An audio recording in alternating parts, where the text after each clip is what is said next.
finalists will pick the common question for all. That's right. So you may pick in our brown envelope the question that will determine your fate.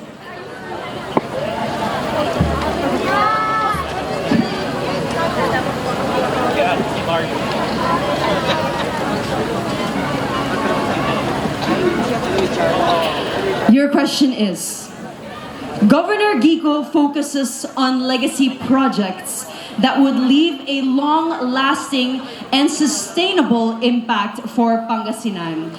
If you were given the chance to suggest a legacy project to him, what would this be and why? Well, Governor Guico has always been really good at maintaining and the sustainability of Pangasinan. If there would be a legacy project, it would be this livelihood programs. Because I truly believe in the saying, give a man a fish and he will live for a day, but teach a man how to fish and he will live forever. Through these livelihood programs, we are teaching individuals to become self-sustainable and self-independent, and we are forever making food on their tables. There we go. Thank you. Limgas number 14, Limgas na Urbiztondo. Right in the nick of time. I know. And to announce our next finalist, Martin, Pauline, I think we have a very important announcement from the chairman of the Board of Judges, Mr. Arnold Vega Fria. Okay. Yes, Sir Arnold. Good evening to everyone. So we have, I think, because of the calculation and we checked we have additional because of the tie. There's another tie which never called. May we call in candidate number 5. fate moves in mysterious ways, Martin. So a twist in the competition. Candidate number 5. She's included in our finalist sets tonight. Okay, so now it's 6. Top 6 because of a tie. Alright, wow. Thank you so much, Sir Arnold, our chairman of the panel of judges, for that clarification and a very important announcement, by the way. Just right before we proceeded with our next Q&A, next part of the Q&A. Alright, so we'll call in later candidate number 5 as our final candidate here in the finals. Alright, now, let's watch the advocacy video of Limgas number 17, Limgas na Santa Barbara.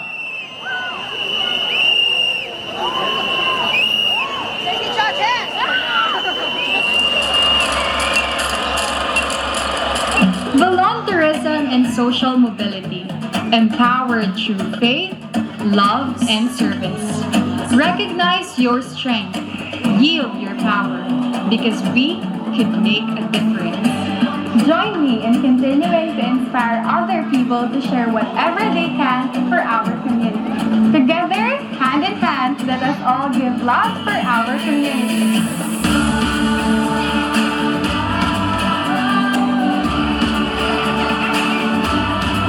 It is not about the extravagance of what we give, but the thought of giving. Because there is no such thing as a small amount.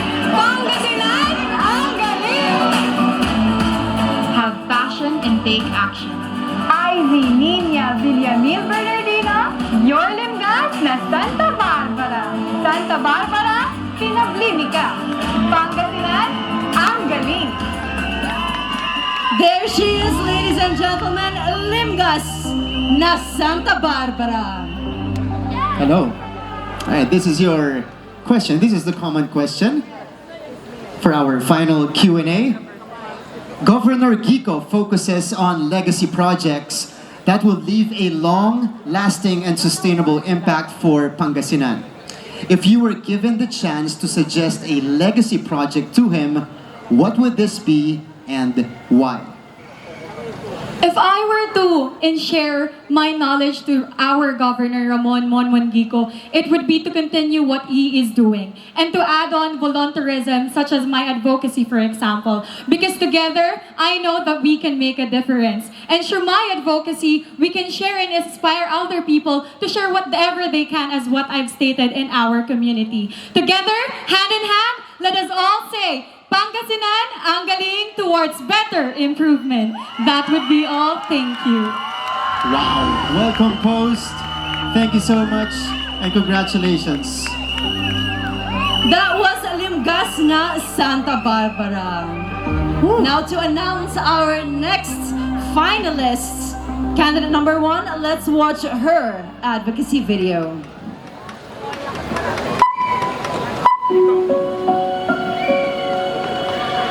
Home, a single word, yet it encapsulates a multitude of meanings. But if you ask me what home is, I would say that home is where my heart is. After finishing a full scholarship degree in a premier university in the Philippines and landing my first job at a major TV network, my heart still felt like something was missing. I longed for my home. My belief in my advocacy in tourism made me realize that in order to venture out and see the beauty of the world, I need to go back to where it all started.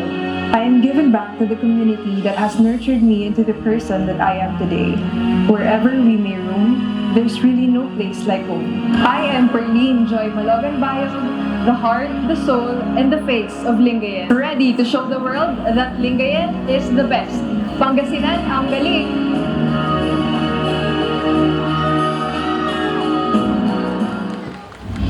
Let's welcome Limgas number 1, Limgas na Lingayen. There she is in her flowing grace. Hello, Limgas na Lingayen. Your final common question rather is, Governor Gico focuses on legacy projects that would leave a long-lasting and sustainable impact for Pangasinan. If you were given the chance to suggest a legacy project to him, what would this be and why? If I were to suggest a legacy project to our beloved Governor Guico, I would tell him that we should invest in our children, invest in education, because it is through these children that we build and forge a better future. And a specific project that I would like to suggest is a library, because I am a testament that education will help you move mountains in life. Thank you. Very specific from Limgas number 1, Limgas na Lingayen. Next, let's watch the advocacy video of Limgas number 2, Limgas na Binalonan.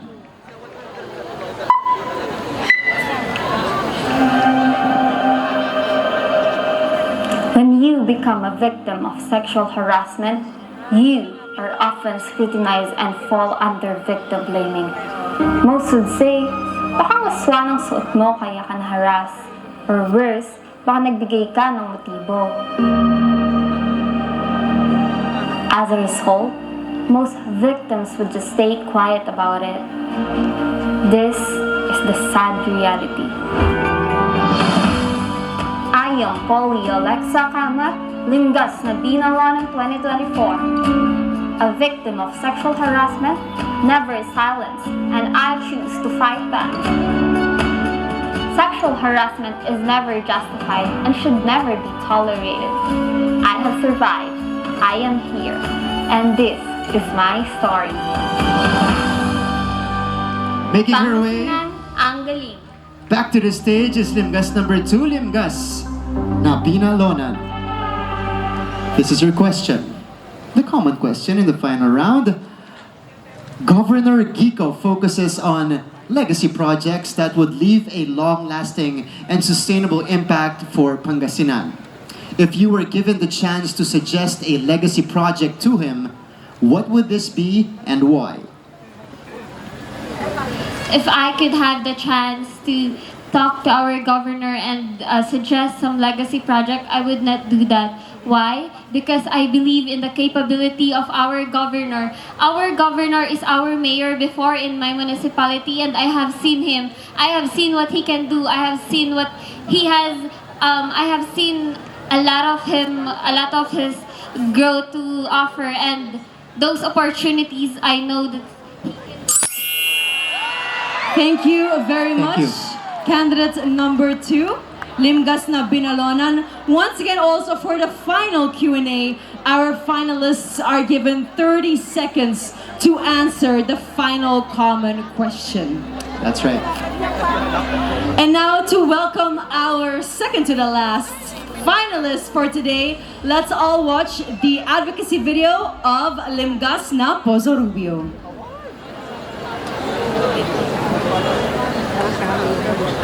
Masantos ya agaw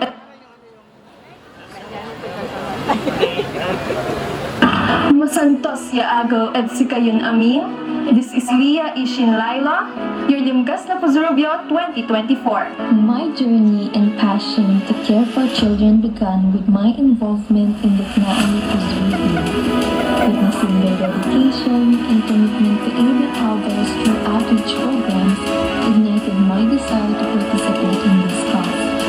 Upon being crowned Mutya ng Pozorrubio, I fully dedicated myself to the organization, particularly focusing on assisting children with special needs. Growing up with a cousin with cerebral palsy, this has taught me a lot of things. As long as I live, and as much as I am given the strength to be of service, I shall dedicate my time uplifting the children and those in need. Above all, love, compassion, and empathy are the pillars of humanity. We now here have Limgas na Pozorrubio.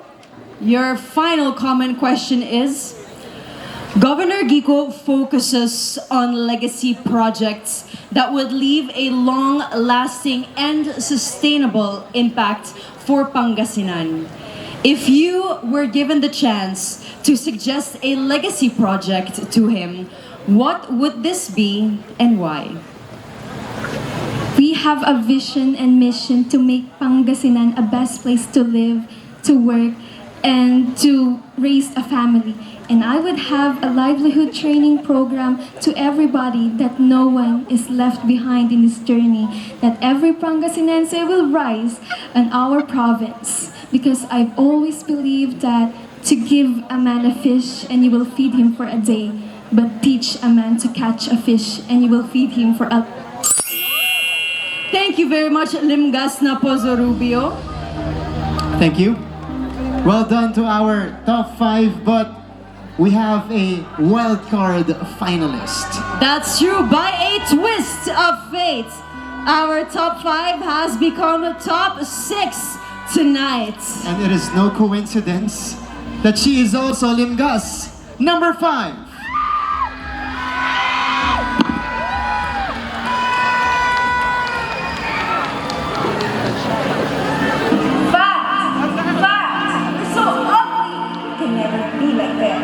You're not worth it. Disgusting. Substandard. Average. Wala pa talaga ang kwenta. Everyone is born for a purpose. Embracing our differences fuels a transformation that touches every life. It's not just about personal growth. It's about a shared journey towards acceptance and inclusion. Let's pave a path where every individual matters, leaving no one behind. You were born to be valued. You are special. I matter. I matter. I matter. I am Jenesse, Viktoria, Mejia, your Limgas na Malasiqui. And together, we can build a society where inclusivity reigns supreme and where everyone is embraced for who they are. Remember that you are made special. Hashtag I matter. Pangasinan, ang galing. In pursuit of fairness and equality, since Limgas na Malasiqui already have heard the final question, she will be picking a new question that have been prepared by our selection committee.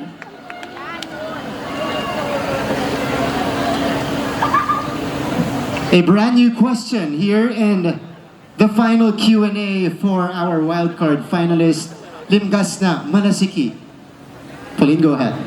Your question is, if you were given the chance to be Miss Universe and work in international platforms, how would you promote Pangasinan as your home province?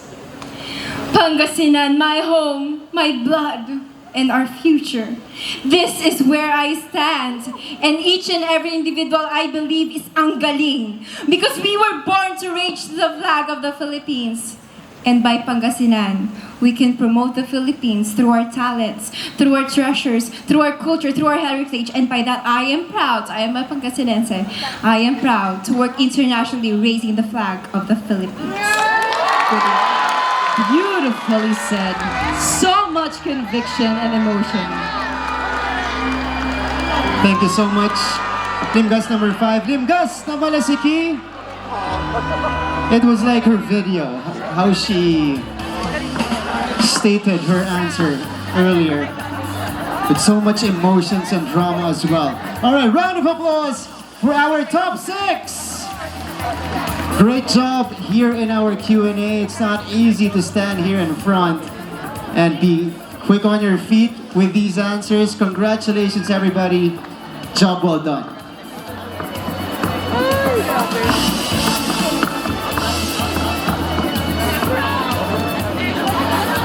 One final look at our Limgas beauties before our judges cast their votes and give final verdict to the deserving title holders.